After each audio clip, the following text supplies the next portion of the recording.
चित्तौड़ मेवाड़ की आत्मा थी। यह केवल एक किला नहीं बल्कि रावल समर सिंह और उनके पूर्वजों के गौरव की धरोहर थी। रावल रत्न सिंह ने अपने पिता की मृत्यु के बाद सिंहासन संभाला था और चित्तौड़ के वैभव को सहेज कर रखा। उनकी पत्नी रानी पद्मिनी सिन्हल श्रीलंका के राजा गंधर्व सेन की बेटी अपनी अप्रतिम सुंदरता और बुद्धिमत्ता के लिए प्रसिद्ध थीं। रघुकुल सूरज मेवाड़ प्रभाकर महारावल रतन सिंह जी दरबार में पधार रहे हैं।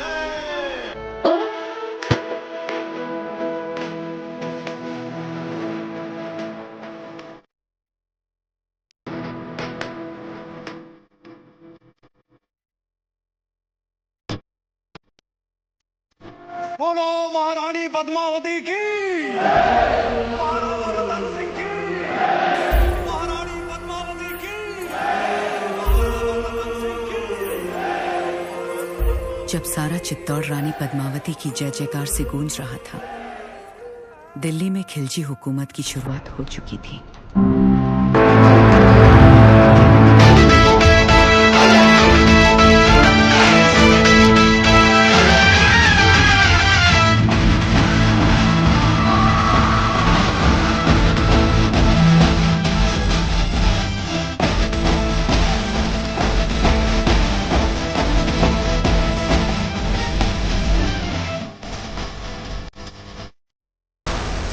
जब से पहना है मैंने ये इश्क सहरा खली।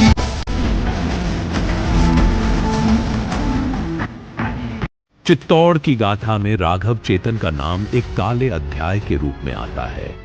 वह एक संगीतकार था, परंतु उसकी कुटिलता ने उसे भटकाव की राह पर डाल दिया। एक बार जब उसने रानी पद्मिनी की सुंदरता को देख लिया तो उसकी आंखों में लोभ झलक उठा। राघव चेतन ने दिल्ली के सुल्तान अलाउद्दीन खिलजी को भड़काया और बताया कि चित्तौड़ की रानी पद्मिनी संसार की सबसे सुंदर महिला है। अलाउद्दीन, जो पहले ही साम्राज्यवादी था और अपने विजय अभियानों के लिए जाना जाता था, इस बात को सुनकर लालच से भर गया। उसने पद्मिनी को पाने का निश्चय किया। 28 जनवरी 1303 को अलाउद्दीन खिलजी ने अपनी विशाल सेना के साथ चित्तौड़ पर हमला किया। किले की ऊंची दीवारें और रणनीतिक स्थिति ने दुश्मन के लिए इसे अभेद्य बना दिया। अलाउद्दीन ने कूटनीति का सहारा लिया और रावल रत्न सिंह को संदेश भेजा कि वह केवल रानी पद्मिनी को देखना चाहता है। रानी के सम्मान और चित्तौड़ के गौरव की रक्षा के लिए यह प्रस्ताव अस्वीकार्य था। रावल रत्न सिंह अपनी सेना के साथ तैयार थे। उनके चेहरे पर चिंता की रेखाएं साफ झलक रही थीं, लेकिन उनकी आंखों में दृढ़ता थी। सुबह से शाम हो गई रावल जी। हमारे ख्याल से इस खेल में भी चित्तौड़ और दिल्ली को सुलह कर जाने से पहले अपने खानदान से तो मिला दीजिए। सभी से तो मिला दिया आपको, यही तो है हमारा परिवार। नहीं, ये तो है ही। हमारा मतलब था चित्तौड़ की शान रानी पद्मावती। क्या क्या हुआ? क्या हमने कोई नावाजिब गुजारिश कर? घनी ओछी बात कर दी तुमने। चित्तौड़ में हम अतिथि को भगवान मानते हैं, वरना तेरा सर धड़ से अलग होता इस भगत। लेकिन मंत्रियों की सलाह और रणनीति के तहत यह तय हुआ कि पद्मिनी का प्रतिबिंब जल में दिखाकर सुल्तान की मांग पूरी की जाएगी। जब अलाउद्दीन ने पद्मिनी का प्रतिबिंब देखा तो वह और भी अधिक लोभ से भर गया। उसने रावल रत्न सिंह को छल से बंदी बना लिया और शर्त रखी कि यदि पद्मिनी उसे सौंप दी जाए तो वह रत्न सिंह को रिहा कर देगा। चित्तौड़ की रानी ने अपनी बुद्धिमत्ता से योजना बनाई। उन्होंने अलाउद्दीन को संदेश भेजा कि वह रत्न सिंह की रिहाई के बाद स्वयं सुल्तान के पास आएंगी। स्वाभिमान क्षत्रिय की सबसे बड़ी लड़ाई है। इसकी रक्षा के लिए हमने सदियों से रक्त की नदियां बहाई है। अगर माता पद्मावती के सम्मान में मुझे अपना शीश कटवाने या काटने का अवसर मिलता है तो मैं अपने आप को भाग्य का किरदार से भी परवल समझूंगा। जय मां भवानी, जय राजपुताना। रानी ने गौरा और बादल के नेतृत्व में एक सेना भेजी। गौरा, जो रानी के चाचा थे, और बादल, जो उनके भाई समान थे, अपनी जान पर खेलकर रावल रत्न सिंह को छुड़ाने गए।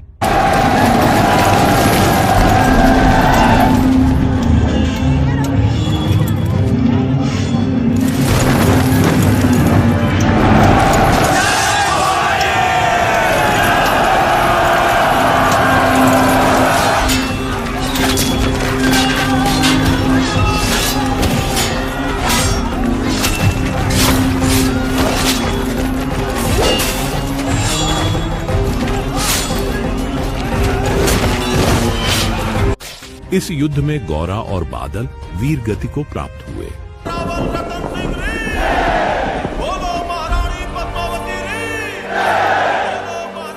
हमारे लिए नहीं, वीर योद्धाओं के लिए होनी चाहिए जिन्होंने मेवाड़ के लिए अपने सर गंवाए, हमारी जान बचाने के लिए जिन्होंने अपने प्राणों का बलिदान दिया। जब तक चित्तौड़ रहेगा, गोरा बादल का नाम गूंजता रहेगा। बोलो मेवाड़ के सेनापति गोरा सिंह जी रे, बोलो मेवाड़ के वीर बादल सिंह जी रे।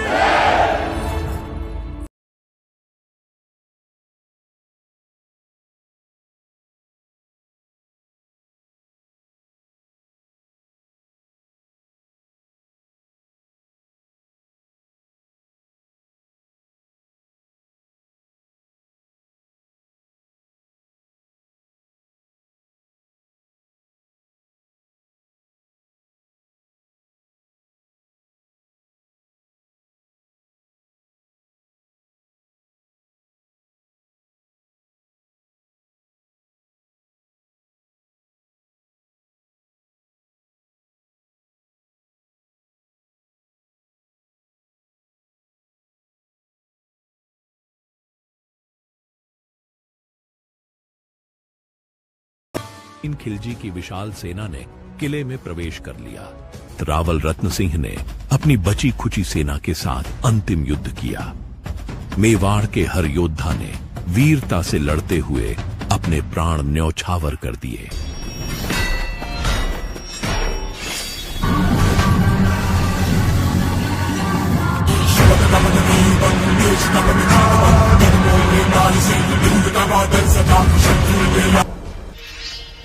ये जंग 216 से लड़ी होती ना होती।